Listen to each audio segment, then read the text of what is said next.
Hi there, guys. Just some ordinary dude here, and I'm once again hosting discussions with the dude. And with me, I've got Dbz619. How are you today? I'm doing very well. And as you know from our last podcast together, Dbz619 is the main writer for Luna Loud, the Knockout Rocker, fan fiction that involves Luna Loud as a young adult taking up a career in professional boxing. Now, as you may have guessed from that, DBZ here is actually a big boxing fan. And I myself do follow it on a casual level, and I also actually do boxing in real, or have done boxing in real life. I'm not at the moment, but I probably will get back into it. But between us, we actually do know a fair amount about the history of boxing and the current landscape of boxing. So, you know what, let's do something a little bit different from our usual Loud House stuff, and let's talk about this sport and, you know, I suppose what we think of it, who our favourite fighters are, favourite fights, etc, etc. So I suppose as someone like, who would your favourite boxers be, DBZ? Like if you had a small list. I guess we should start with Floyd Mayweather. That's one. Okay. And we got Canelo Alvarez, who just became two-time undisputed super middleweight champion. Yeah. And then there's, well, of course you can't have a list without Muhammad Ali. Well, yeah, many will consider him the GOAT. I mean, yeah. Right. And then there's Miguel Cotto from Puerto Rico. Yeah. And yeah, that's just to name a few. Yeah. I mean, for me personally, and admittedly there's always an if but or maybe on my picks, but I would go with a 1985 to 1988 Mike Tyson, specifically those years. Oh yeah. Not so much later on in his career. I mean, he's still good, but not at his best. I would probably go with like a Manny Pacquiao or something like that. Oh yeah, Manny's really good. Yeah, I mean, I'm not just necessarily talking about who I think the best boxers are. I'm talking like who my favourite boxers are. Yeah. You know, like, for me personally, like, yeah, Floyd Mayweather is, I suppose, one of the pound-for-pound best boxers. I wouldn't call him one of my favourites, though. He's a very boring fighter to watch, if I'm honest, and he did cherry-pick a lot of his opponents. Yeah, that is true. But I do... I mean, I suppose I would go, at the moment, I'd say Alexander Usyk. I mean, he does have a certain appeal to him as a character and obviously a fighter. He also defeated. He's had over 300 amateur fights, which is incredible when you think about it. Oh yeah. Lennox Lewis, I suppose, would count because he was like Ali in that he was really skilled, but he was also had probably a bit more of a bang on him. And like Ali, he did a lot of the same things. Like he would almost always win, and when he did lose, he would avenge that loss. Yeah. I suppose I would go with Ali as well, just because it's Ali. I'd also probably go with... it's a controversial pick, but purely from an entertainment standpoint, there's Tyson Fury. He's not like an all-time great like he makes himself out to be, and he's done some twatty things. But I'm not going to lie, sometimes when he's on like press conferences and when he's talking, he can be hilarious to listen to. Oh yeah. Alone, I do kind of rate him up there, even though I don't think he's an all-time great, and he sometimes can be a twat. But as an entertaining star in the boxing profession, he probably is among my favourites, if I'm being brutally honest. So I sort of have a weird preference there, I guess. Other ones I'd probably go with. I suppose I've grown to like Carl Froch because I do follow some of his stuff online. Although he does go on way too much about the whole time he beat George Groves in front of 80,000 people because of every 5 minutes. Yeah. You've got who's the one? Tony Bellew's like a pretty good bloke. Again, not one of the best boxers ever, but you know, a pretty good bloke, tough guy, down to earth. Yeah, one of the few boxers to ever star in a movie as well, like the Creed franchise. Yeah, and he was also he was in that as Ricky Conlan, He was also in SAS Who Dares Wins, a British TV series that focuses on like the elite of the army and like people, civilians and celebrities sometimes star on it. Okay. And he was on there, and obviously it was quite funny because they had all the other contestants who were way weaker than him go against him in a big multi-person boxing match, and even when they were all clubbing him and he weren't allowed to hit back, they couldn't really do it to the guy. It's quite funny, actually. Wow. Well, keep in mind he's a professional boxer, and they're just a bunch of silly little prats in, you know. Yeah. But yeah, and then you've got there's quite a few people I'd probably put among my favourites. I'd even say back in the day before he fell off the wagon, with Ricky Hatton probably, he was quite good. Yeah. And then you've got I mean you could go on. There's loads of names in the world of boxing. I mean even right now there's like I don't know. I mean I don't know if I'd really say Chris Eubank Jr. because even though he has been on fire on press conferences in the last year, is his career really been that great? Probably not. Nothing. Personally, better. I felt he could have become champion like years ago. Yeah, he didn't push himself hard enough, did he? It's a shame. Yeah. He really is he's clearly got, he can fight hard. Like when he fought Conor Benn, it was a personal grudge match. Neither one of them are like world level, if you ask me, but it was a brilliant fight to watch just because they both hated each other and they just were going at it for 12 rounds straight and neither of them would give up. And it was like, it was a great fight to see, and it was a great build-up because there was so much personal beef between the two, and because Eubank has been on fire with press conferences lately. And if he had had that heart, that passion, that drive his whole career, I think he could have amounted to much more. But he was one of them who was too lazy. He's like the smaller version of Filip Hrgovic from the heavyweight division. Right. Yeah, you remember who he was? He was the guy who Daniel Dubois battered to get a chance at Joshua and win the belt. Right. Yes. And he was always considered the danger man for quite a while, but like he beat Zhang and everything. But when it came down to the tough fights, he was too lazy, and I think Eubank's probably the same. He's too lazy with how he like pursues boxing and how he fights and everything. He doesn't really go for it in his head. He doesn't. Yeah. Eubank Jr. He, in my opinion, he didn't go as hard as he used to when he first started out in the professional scene. Yeah.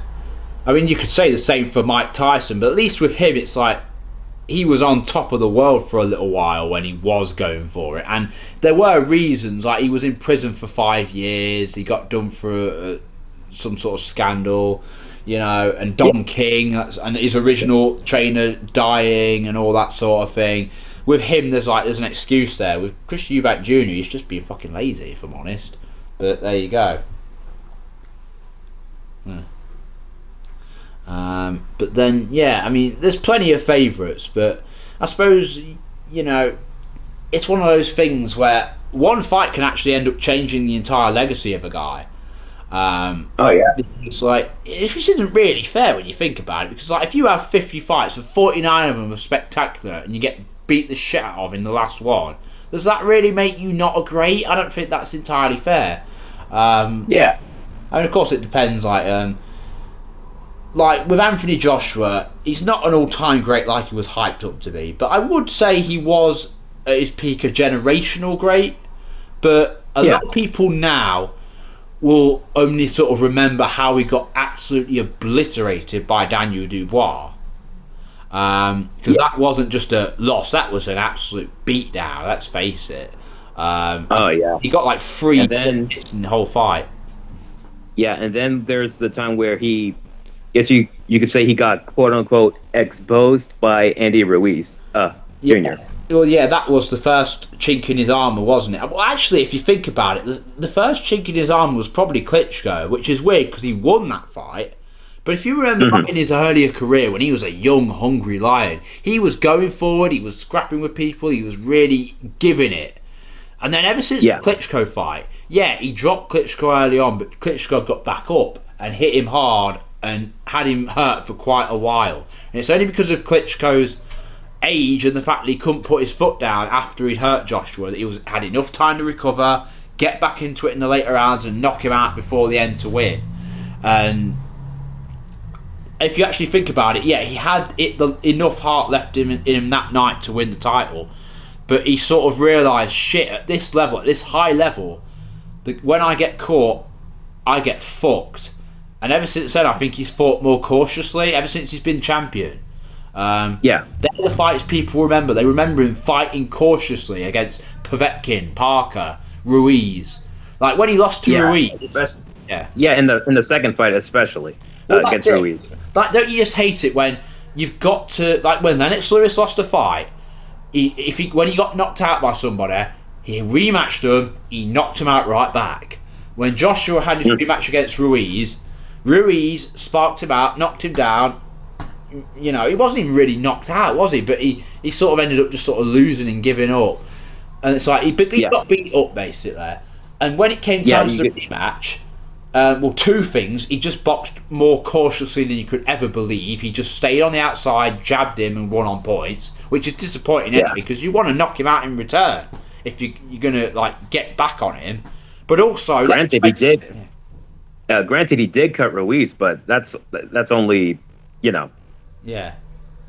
I mean, yeah, he beat the Ruiz in the rematch. But let's also not forget, Ruiz lost his championship in like the worst, dumbest way possible. He basically stopped training, ate loads and loads, and came up even fatter than usual, and just looked like a slobby mess in there on that rematch night. He basically got in the ring, said, "I can't be bothered with this. Here's the title back, AJ," and that was it. You know. Yeah, he didn't fight as hard as he did in the first fight. No, but just because he was the young, hungry challenger. He'd already won the title in the rematch, and he didn't have that hunger in him. Well, he did have hunger in him, but not for winning titles. And what's he done since? Not hardly ever fought anyone. Tied with Big Baby Miller. Basically what happened to Ruiz was basically Rocky 3. Yeah. Well, it's basically what happened with Buster Douglas and Mike Tyson. It's funny. It's funny how history repeats itself, especially in the sport. Yeah, but anyway, going back to AJ, it's like ever since that Klitschko fight, he's always fought more cautiously, and even more so since Andy Ruiz. And that's what people remember from him. But if you go back and watch his earlier fights, he went for it. But they're not the fights people will remember from him. But I think at his peak, he was not an all-time great, but very, very good. And interestingly, even though he got smashed by Dubois, he did, like, if you actually think about it, he did better against Usyk than Dubois did. Because obviously Usyk keeps stopping Dubois quite early on, whereas AJ at the very least was able to last the distance with it. And you could argue that's because Dubois is more aggressive and he put himself in line for getting hit a lot more, which is a possibility, whereas AJ did play it very cautiously, very safe, which is almost the wrong thing to do when you're against Usyk, because you ain't going to outbox that guy. You've got to knock him out. Problem is, nobody can do it. He's so good at what he does. He's like a heavyweight Floyd Mayweather, so he can move about a lot, and unlike Mayweather, he can actually hit hard as well, harder than I think people give him credit for. It's one of those things, isn't it? But I don't know, in boxing right now, and here's an interesting thing to talk about. Who do you think are the big future names in boxing? Like, in any weight division, but I suppose heavyweight especially.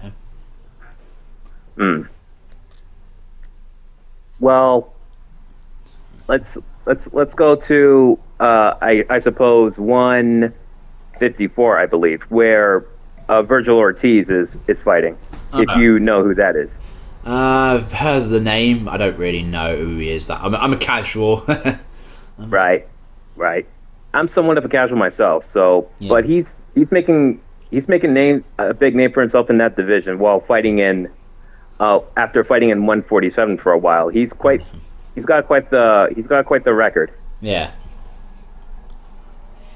If you look him up on YouTube and you see his past fights, you'll see what I'm talking about. Yeah.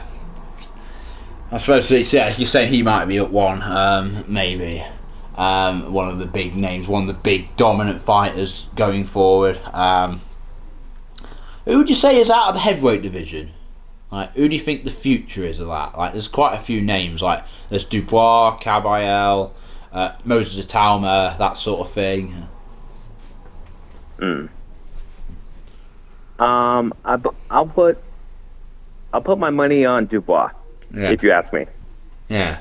I mean, I know he just got scorched by Usyk, but, you know, I'd still say, like, he did what, like, Fury had years to do and never did. Same with Wilder. And he went in with AJ and flatlined him. And it's like,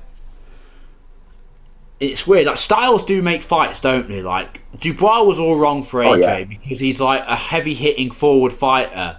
And AJ doesn't have the best chin for a heavyweight pro. So he was all wrong for him. But, like, again, against Usyk, AJ did perform better than Dubois did. Fury performed better than both of them. But then again, he did badly against Francis Ngannou and not O'Wallin compared to AJ. Which is a bit of a weird thing. But I suppose that's just it. Different styles, they clash with each other in different ways. I suppose we'll ask the age-old question that's probably never going to get answered at this point because it just never comes to pass. Who wins, Fury or AJ? Fury or AJ. Well, Fury does have that, well, I guess you could say that slick style for a heavyweight. And on the other hand, AJ, he fights more on the reserve side. Yeah. So it could go either or, in my opinion. Yeah. I mean, it's also kind of interesting because one of them hits harder, but he also can't take as much. One of them doesn't hit very hard, but he can recover better. So it's a bit weird. Right. But it's like, you don't know how their styles will work with each other. Now, there is an audio recording that's on YouTube from like years ago, back when Fury was just starting and AJ was still an amateur. And Fury sort of mentions like, oh, there's this amateur called Anthony Joshua and he absolutely smashed me in sparring or whatever. And obviously that was years and years ago. And you don't know if, you know, that necessarily has any bearing on today with how much they've changed, both changed as fighters anymore. You don't know how AJ would be in the ring after what happened with Dubois. We saw he got more and more tentative after Klitschko and Ruiz, and they weren't anywhere near the beatings that Dubois gave him. So you don't know what kind of, how he would be mentally in the ring afterward. He may be shot, but then again, maybe he comes back in there with a new fire and a new anger and something to prove again. You're not sure, but if he's going to do it, he's got to do it because he's already in his mid-30s. He's not got long left if he is going to keep fighting. I think he wants Tyson Fury because he's like, in his head, he's probably thinking, people who hit hard are a risky gamble for me at a time when I'm already like almost in a loser these town situation. Whereas Tyson Fury, as slick as he is, he doesn't hit hard. He can hurt you, but it's accumulative damage. Like even with Wilder, it took him multiple rounds to get the job done, compared to like Zhang who could do it in one hit. So it's like, I think AJ fancies his chances better against Fury than against like one of these young, hungry, hard-hitting lions like Dubois or Caballel or Atalma right now. So I suppose it is one of those things, isn't it? So you're not quite sure. Mate, I think he really wants that Tyson Fury fight. But on the other hand, I don't think Tyson Fury wants it. He only really wants Usyk. He's basically saying, I'm retired or I'm going to fight Usyk, and that's it. And it's like, well, you've already had your rematch, mate, so why should you get to jump the queue now? Although Usyk has expressed interest in it and Fury's star power is big, so it could end up happening, even though it wouldn't really be justified from like who deserves it most standpoint. I mean, most people would say right now it should be Joseph Parker. Like, he got screwed out of that fight against Dubois. Before that, you know, he's had a bit of a winning streak himself against Martin Bakole, Zhilei Zhang, Deontay Wilder, all credible names, even if you could pick them all apart. Wilder's shot to bits. Zhang's old and gets easily tired, and Bakole was a last-minute replacement. He wasn't in shape at all. But even then, they're like all big, credible names, and he does seem to be a bit on good form right now. So you would say he probably deserves it the most. But I suppose the issue there is, does anyone really, like, Parker's very good, but does anyone really believe he beats Usyk? I don't think he's got the style to provide any threat to him. You know what I mean? Yeah. Whereas like Caballero, he's not a big name, but like he can hit hard, he can hurt you. So there's something there. Same with even with a Talbot, despite how inexperienced he is, they're hard hitting men, and you have to be able to hurt Usyk. I don't think you can outbox him. Yeah, right. You've got to hurt the guy. So they're probably the most challenging threats. But Italian might get it because Turki Al-Alshay wants to see that fight. I don't know if Caballero will, because he's not a big name. People don't really know him that well. I only really know him from beating up Zhang. Right. Yeah. So, anyways, a quick random question. Do you think, for female fighters, do you think they should stay fighting 2-minute rounds, or they should finally start fighting in 3-minute rounds? What's your opinion on that? Perfectly honest, I don't mind if they stick with 2-minute rounds. In fact, if I'm perfectly honest, I actually think this is something I'm going to say about. Well, I'll talk about the women for a minute, but then that leads to a general point I'd like to make about boxing in general. Okay. With the women, it's like, I'm actually sort of like, seeing like there's a rise in, popularity for female boxing right now, which is great. I mean, especially compared to the 90s. Yeah, like obviously right now we've got the likes of Katie Taylor and Amanda Serrano, just to name a couple. If there's one good thing Jake Paul has done for boxing, and he's been an absolute joke for it otherwise, he's been a good promoter and promoted those female fights quite well. Give him that. Like Jake Paul versus Mike Tyson was a fucking sham of a main event, but at least it was preceded by a really good female scrap. You know what I mean? Most definitely. Silver linings like all this silly Jake Paul YouTube stuff that's been going on for years. I really wish Joe Weller never made that video. You know what I mean? Remember the one that started YouTube boxing? Joe Weller. You remember the guy who throws people? Yes. I do remember that. Yes. That friend of his, he calls Malfoy, and then that led to a KSI fight, and then that led to KSI and Logan Paul, and then the rest is history. Right. But I really wish he'd never made that, but because it's been a bit of a fucking sham, the whole YouTuber boxing thing, really, hasn't it? But if one good thing, just one, it's the fact that Jake Paul, for all his twatty shit, has at the very least elevated female boxing, and I will give him that, because there are some good female fighters out there who probably do deserve a bit more recognition. Play like to the people who like Paul, who have promoted that and have raised awareness for it. So fair play, it would be interesting to see where female boxing could potentially go from here. Saying all that, to talk about like round lengths, and this isn't just for women, this is in general, I think professional boxing matches really are far too fucking long. Like, in a real fight, does it last the best part of an hour? For a full fight, it would be around 36 minutes or so. No, I mean like in a real situation, like a street fight. You're looking at for it to last 30 seconds in 1v1 situations. And I'm right. In a professional boxing match, if you've gone 12 rounds and like 40 minutes or whatever, what have you really proved then? You're fit and you can jog around the ring. Like, boxing, it's a fighting sport, isn't it? Like, if you like, in some pro matches, like you can just look at people like Devin Haley, for example, and you can see what I mean. Like, because it goes on. I know where you're going with that one. Laziness and inactivity. Like, some rounds there's like hardly any punches thrown. I'm thinking, you what? You pro fucking boxers, get in there and fight. And it's too long because they're trying so hard they're worried. Like, there are some people who go for the knockout, but there are a lot of people like they're thinking, shit, if I gas out by round 4 of 10, I'm fucked. So they have to take the time and pace themselves so much.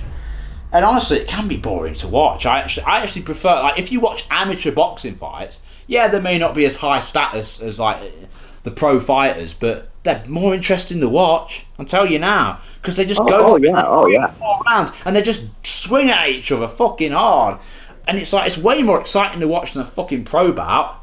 Even though like pro boxers are better skilled, I bet my money a lot of amateur boxers could beat a lot of pro boxers in a scrappy fist fight. You know what I mean? Oh yeah. Well, yeah, like people say Alexander Usyk's very defensive, but he's actually a very forward fighter if you really look at him. He's always in your face. And yeah, he had over 300 amateur fights before. That's how he's so good as a pro. He knows how to get in your face and keep sticking it on you and wearing you down. And he's obviously very fit and everything with it to be able to do that for 12 rounds. But he can do it at 3 rounds. And honestly, I think pro fights, they should be shorter. I don't think like 12 3-minute rounds or whatever they are. It's like, that's too long. You know what I mean? Like, yeah, it could be really like a fight. And I think realistically, they should like reduce it drastically. Like, amateur fights are perfectly great to watch. Why can't they be more like that? You know, if it's a normal bog standard fight, 3 rounds. If it's a higher level fight, 4 rounds. And if it's a big, massive world title fight, maybe 5 rounds. And that's as long as you need. And probably 2 minutes each round, something like that. That's long enough, you know.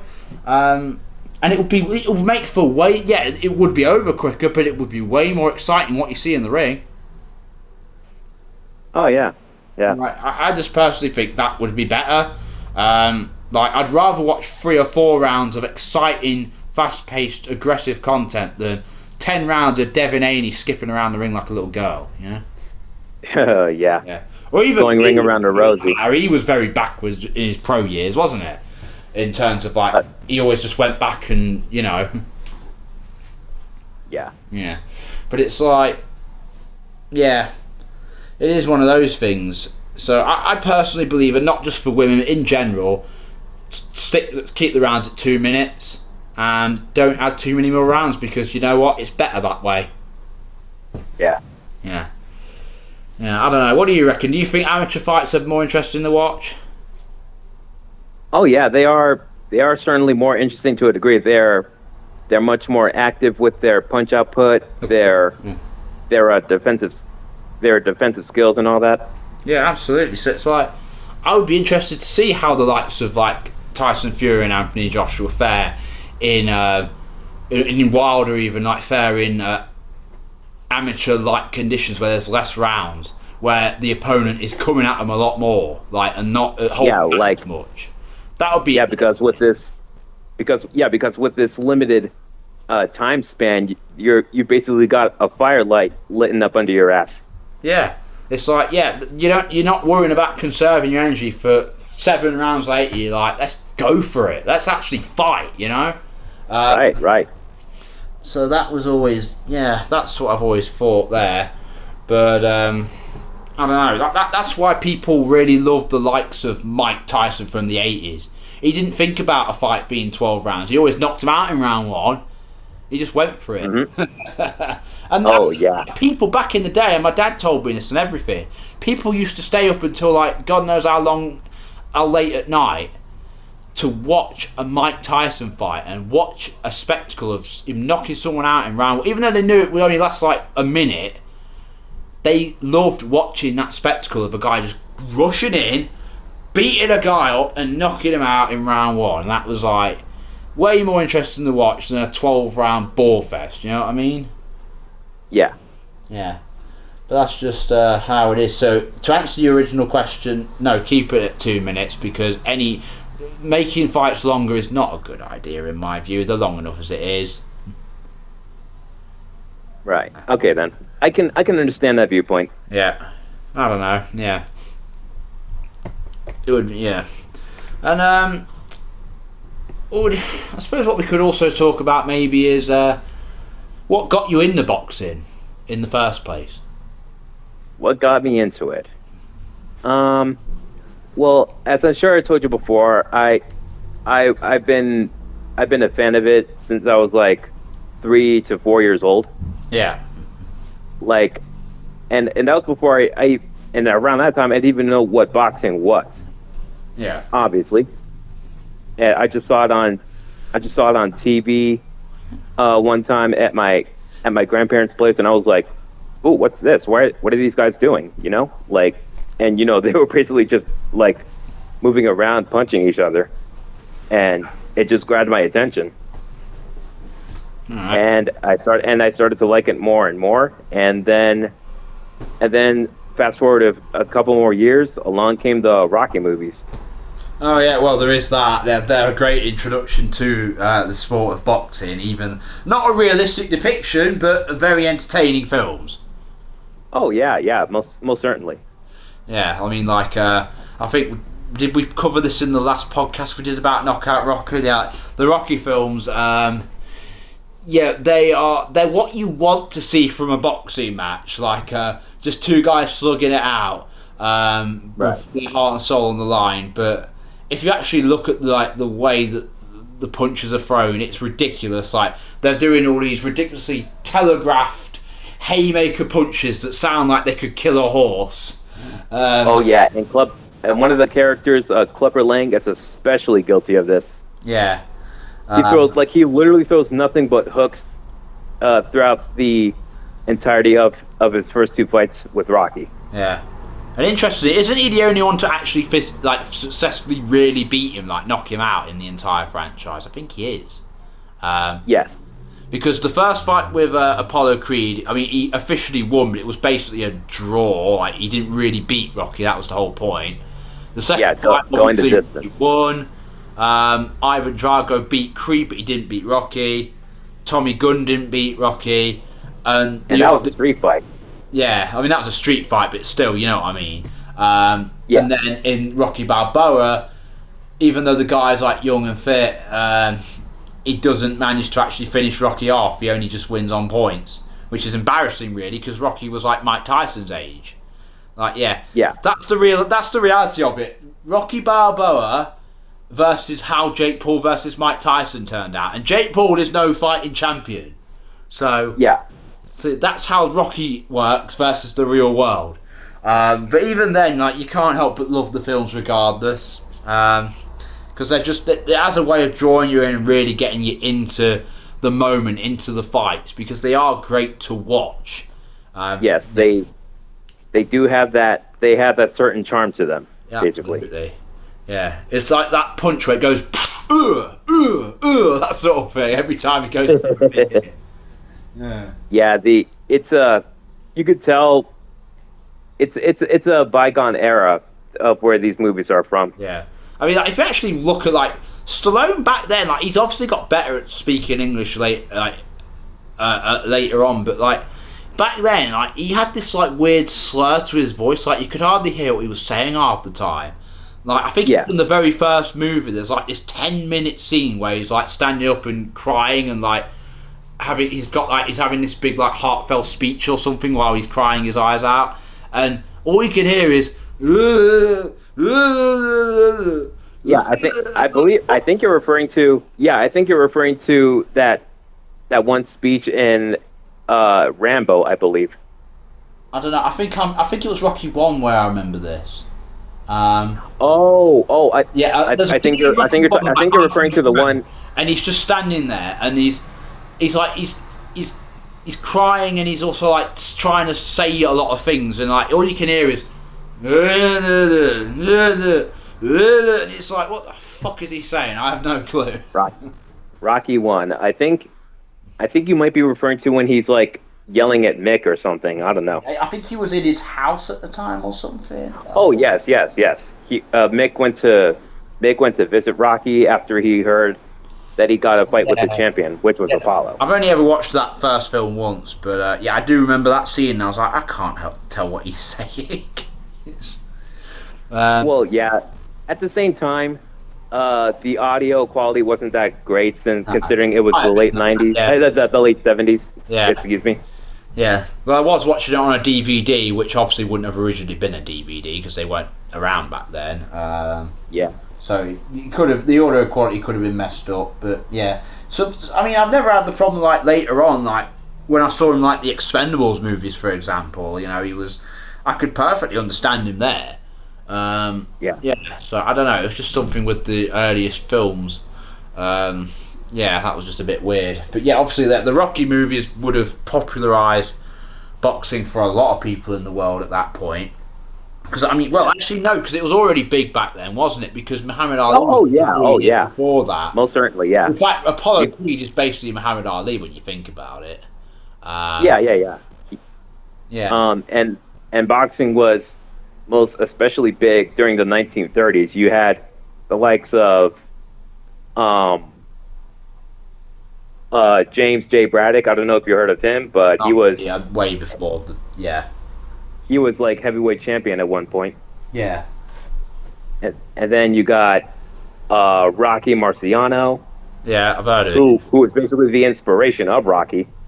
Yeah, And then there's, well, of course, there's Ali, who's a big hit in the who was a big hit in the 60s and 70s. yeah.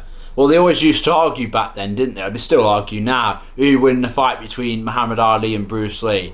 Bruce Lee knew more, but Ali was relatively bigger than him, so it was always that. They were the two big names of fighting at the time. One martial arts, one boxing. They always had that who's win out of them two. Yeah. And I'm not actually sure. I mean, obviously, your instinct would say Ali because he's bigger, but Bruce Lee did know a lot of stuff and he was strong for his size. So you're not sure there. He might have beat him. You don't know. I don't think Muhammad Ali. He was a brilliant boxer. I'm not sure he would have been the best street fighter. There was actually an interview once I watched where he had this like row with Smoking Joe Fraser, and Oh yes, I know exactly what you're talking about. and he just sort of like he didn't really manage to grab a hold of him properly. He just sort of went like down. It just looked awkward, and I was like, "You don't really know how to scrap, do you, mate?" Yeah. Whereas it's like, yeah, Ali might beat Mike Tyson in a boxing ring, but he would not last longer in a brawl. And Mike Tyson, he actually has a huge amount of respect for Ali. Oh yeah, he does. Oh yeah, he does. He considers him like the best ever and all that stuff. I'm sure he has massive respect for Ali. But at the same time, I bet deep down he's like, if we had a street fight, I bet I could take you. Yeah. Yeah, it's a different ball game though, isn't it? That Yeah. In street fights, there are no rules. In boxing, you do have rules. well, it's Queensberry rules, isn't it? If you went and started biting a guy's nose off in the middle of a boxing match, you might get disqualified for that. Oh yeah, most certainly. That is for sure. Yeah, that'd be funny. I mean, look at Tyson and Holyfield. Yeah. Oh yeah, there was that, wasn't there? He tried to bit his ear off, didn't they? And it was like, Yeah, twice. yeah. And then somehow they became good friends after that. So fuck me. It's funny how it works. Yeah. Boxing. Boxers, like, they have that warrior mindset. Like, if you give me a good fight, I think you're great. Basically, Oh yeah. even if It's, you're a bit of a cunt otherwise. Yeah, it's a lot of people describe boxing as a quote unquote gentleman sport or something like that. Yeah. It's surprising. And then- weird. Yeah. Yeah. Because, like, well, in your country they call it soccer. Over here they call it football. But football crowds, they can get like really aggressive, like more so than the players. And the crowd and like the audiences can be very disrespectful and hostile and mean. Even though the actual game they're playing is a little softy game. But in boxing, a real man sport, the people involved are actually very like orderly and even gentlemanly, and it's kind of weird how that works. Oh yeah. That's exactly my point. That's my point. Yeah, like boxing crowds are more respectful than football crowds. It's like that's a bit weird considering what both sports are about and who the kind of people that would be associated with them. You know what I mean? Yeah. Yeah, it's one of those things, isn't it? But then again, that's the thing. Football culture since I think the 70s onwards, it's been more about gangs, hasn't it, than about football. Like it's more about we support this football team and we're a gang of fighters for it. We're the toughest, meanest, most troublemaking guys. That's what that's all about, really, isn't it? It's not really about the game anymore. Yeah. Whereas boxing, they don't need to go around doing that to prove themselves. They are tough guys anyway. So yeah.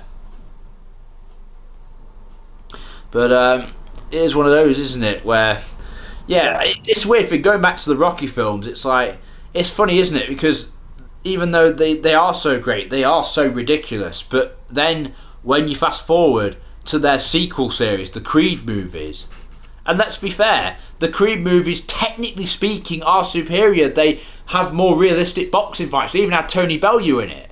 Yeah. Like they actually look more realistic in how they're filmed and choreographed and all that stuff. But let's face it, they never took off in the same way. They don't get you as pumped up as those classic Rocky movies. Even though they're technically better, they're like holistically kind of worse. Like they don't catch you. They don't really grip you in the same way that those Rocky movies did, and it's kind of interesting how that works. Yeah. Yeah. I mean, it's weird because like the most successful of those films was probably Creed 2, and it's basically just a retelling of Rocky 4, isn't it? You've got Drago's son there and everything, and it's basically just a continuation of that film. Like they did it not too long ago. They did a Creed 3, which had no advertising at all that I could notice. And in that movie, it's like nothing really that interesting happened. It was a bit boring. Yeah. Yeah, I can understand that specific opinion. Yeah. Yeah. Like, I suppose the fights themselves were quite good, but like the story just wasn't interesting. It didn't hook you in the same way, and it just never gripped me in the same way. Anyway. Right. In the first Creed movie, you got Adonis struggling with carrying on his father's name, while at the same time wanting to make his own legacy. Yeah. And then in the second movie, you got him wanting some payback for what the Dragos did to his father. Yeah. So that's also that's not really their rivalry though, because he's not fighting Ivan Drago. He's fighting his son, who didn't kill his dad. So it's like they're sort of. It's not, the rivalry doesn't feel like their rivalry. It feels like they're fighting for other people, which never really. It doesn't have the same weight to it. You know what I mean? Like Rocky 4 was Rocky versus Ivan. This is me versus you. This is personal. Creed versus Drago Jr. It's like, I'm fighting for my dad and you're fighting for your dad, but we don't really have any beef, do we? We're just two boxers. Yeah. So it's not the same thing, you know what I mean? Like, they didn't really give him his own rivals. It wasn't really like, you know how Rocky really like got like, had big heated rivalries with Apollo, with Clubber Lang, with Ivan Drago, and even and it's like Creed. It's like the people he's fighting, the rivals don't really get that much focus in the film, so it doesn't like have that same weight to it narratively. Like with the Lockout Rocker, like you would typically, you're gonna give your rivals like the rivals to Loon, like the other competitors, like they'll be build up that builds that rivalry, if that makes sense. But they don't do that. Right. Do they? Not really. The only one that oddly enough did do that was the third one, but it still, that just fell flat anyway for other reasons. But yeah, I don't know. I don't know. But that's just my take on the movies. But yeah, we're sort of going on a tangent again. Yeah. But yeah, I suppose like, is there anything else like in general you'd like to say about your passion for like being a fan of boxing before we wrap things up? I do have a big amount of respect for the sport itself. Like the way I see it, it's two people getting in that ring, fighting their hearts out. Even though what you did say that these fights tend to last for a vast amount of time. Yeah.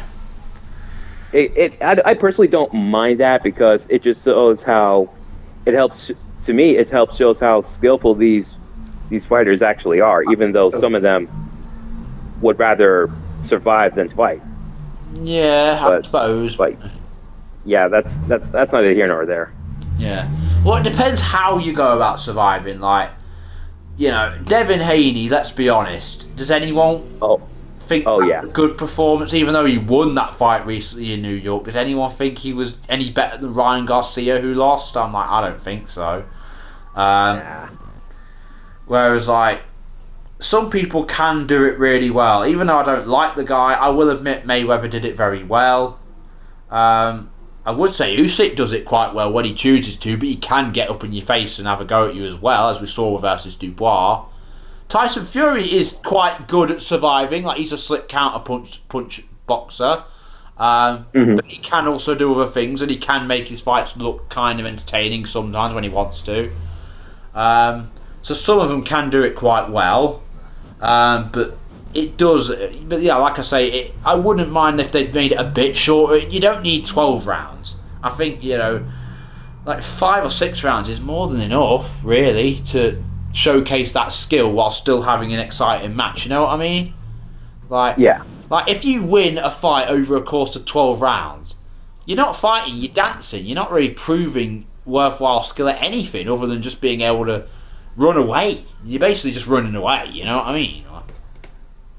Well, but it's like you said before. Styles do make fights. You got the outboxers who love to utilize their jab, and then you got the infighters who like to apply pressure. Yeah, it is that. I suppose. I mean, it is interesting to see a contrast in styles, but yeah, I don't know. I just do believe it could be a bit shorter. But to be fair, even when fights are 12 rounds, sometimes they can still be entertaining. I'm not saying that no 12-round fight has ever been good. That certainly isn't the case. Right. But yeah, I just saying, like, I do have my preferences, but there you go. Yeah, I don't know. What would like some of your... I can't really name any of myself off the top of my head, but what would some of your favourite fights be, like, just to briefly go through? Favorite fights? Yeah. Well, I do personally like the Arturo Gatti and Mickey Ward trilogy. Okay. That's a modern classic right there. Yeah. And then you got what else is there?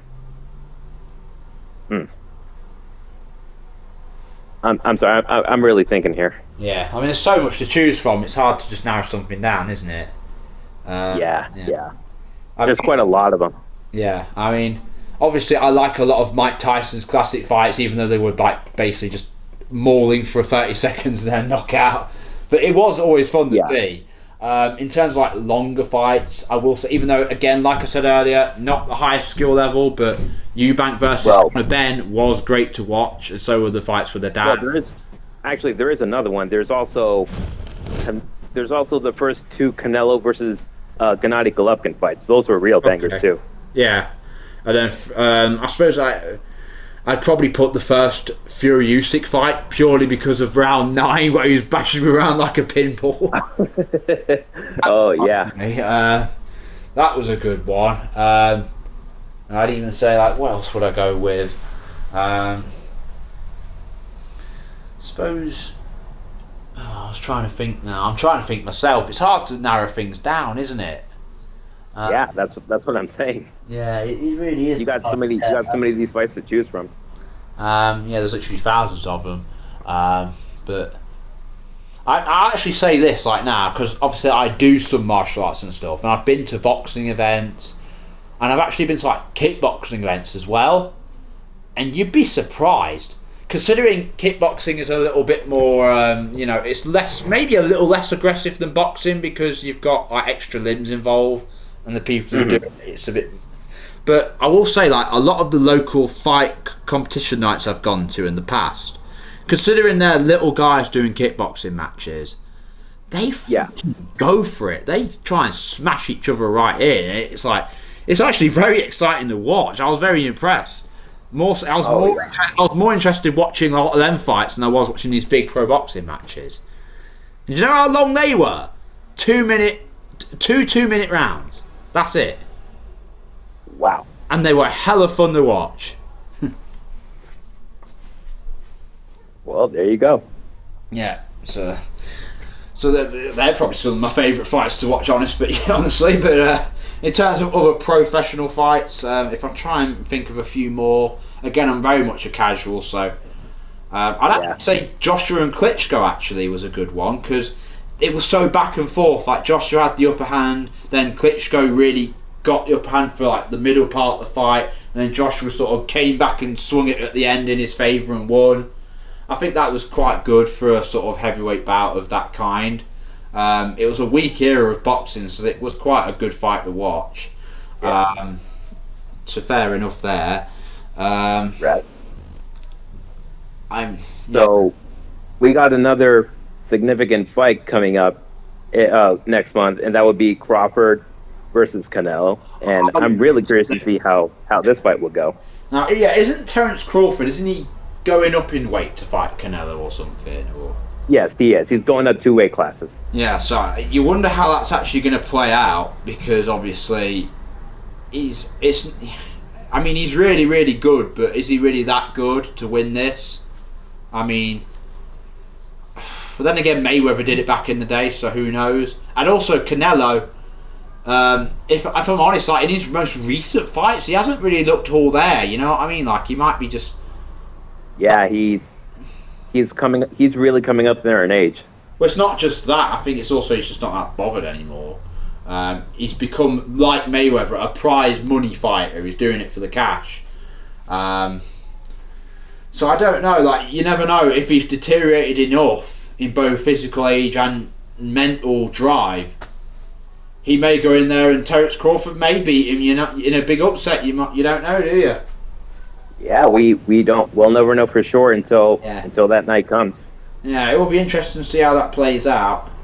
Obviously, also I think next week we've got Dillian Whyte, veteran heavyweight, going up against young upcomer Moses Itauma, and that should be interesting because I think they want Itauma to fight Usyk before he retires. They're hoping Itauma could be the one to dethrone him. And obviously it's weird, it's interesting because even though he's looked incredible in the ring, let's face it, his biggest win so far has been Dempsey McKean, who's still kind of just a journeyman, nobody, you know what I mean? So yeah.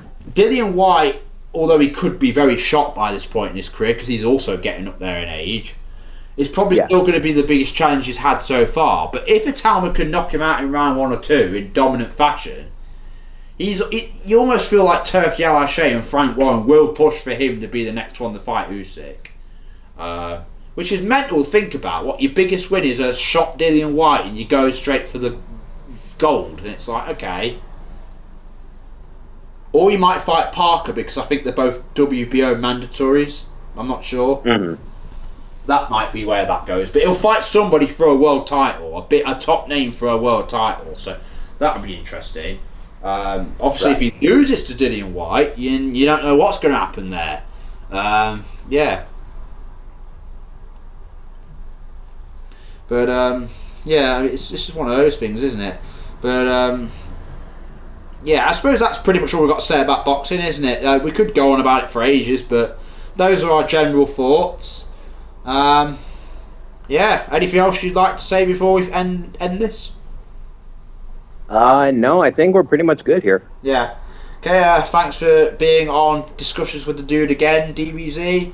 And, no problem. Yeah, and what about you guys? Are any of you boxing fans? I know I have a predominantly a Loud House fandom, so I don't know how many of you cross over into boxing, to be perfectly honest, but if you do like it, let me know who are some of your favourite fighters, what's some of your favourite fights, what's your general opinion of the sport overall. And yeah, like, comment and subscribe, and I will see you guys next time.